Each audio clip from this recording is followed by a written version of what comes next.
by definition. It can't continue without that. It's too big.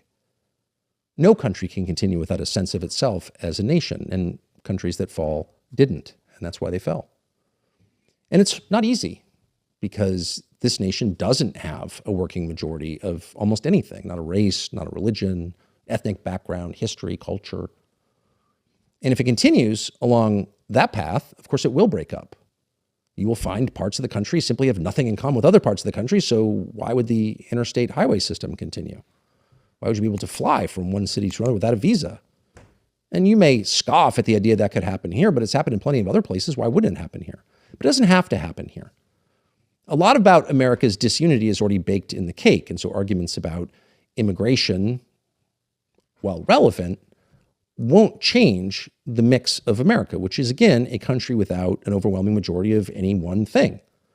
So in the absence of that, and the absence of an organic, obvious identity, one will have to be created in order to keep the country together. And it's worth doing. And there are a couple things you can do to affect that. And the very first is stop mass migration into the United States, because at this point, there is no justification for it.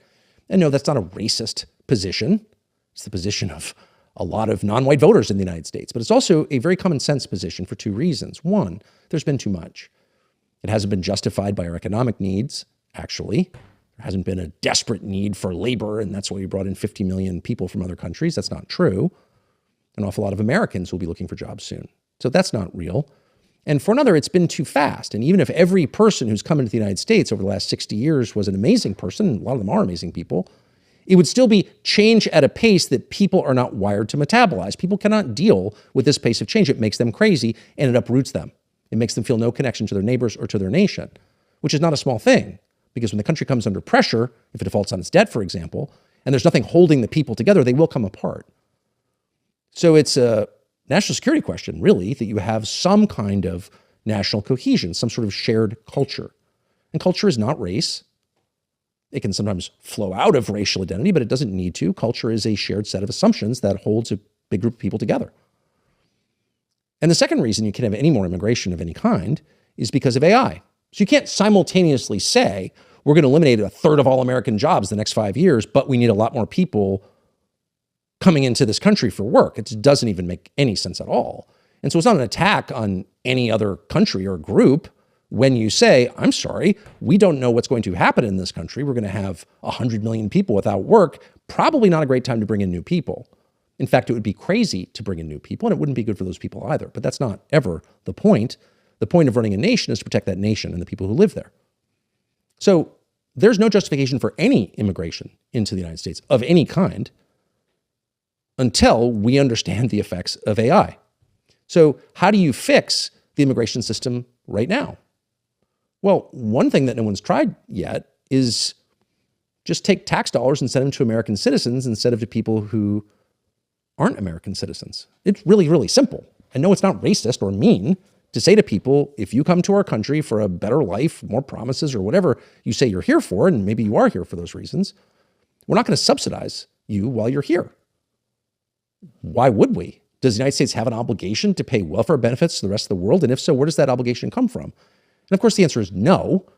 And it was a little more confusing 10 years ago when most Americans felt they lived in the richest country in the history of the world and that prosperity would never end. But now that it's very obvious that the U.S. is at its absolute limit in what it can pay for, that it's basically spent all of its money running around the world creating chaos, there is no justification for spending $1 on anyone who comes to this country illegally, not one.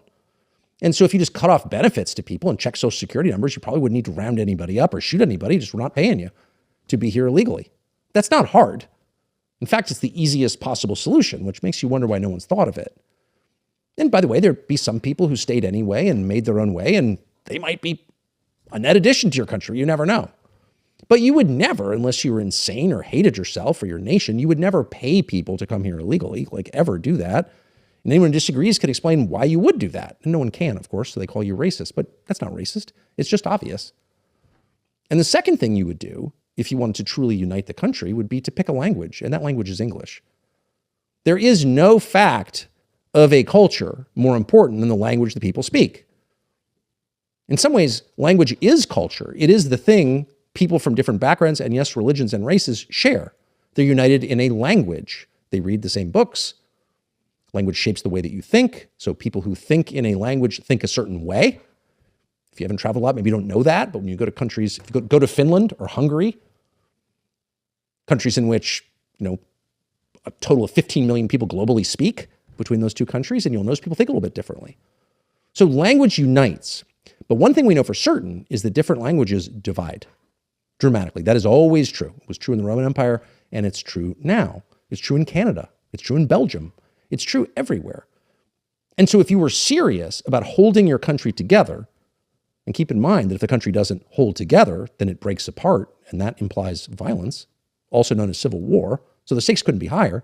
If you were serious about holding your country together, you'd be serious above all about making certain that everyone in your country spoke the same language. And why wouldn't you? Because you were intimidated because somebody called you racist? Really?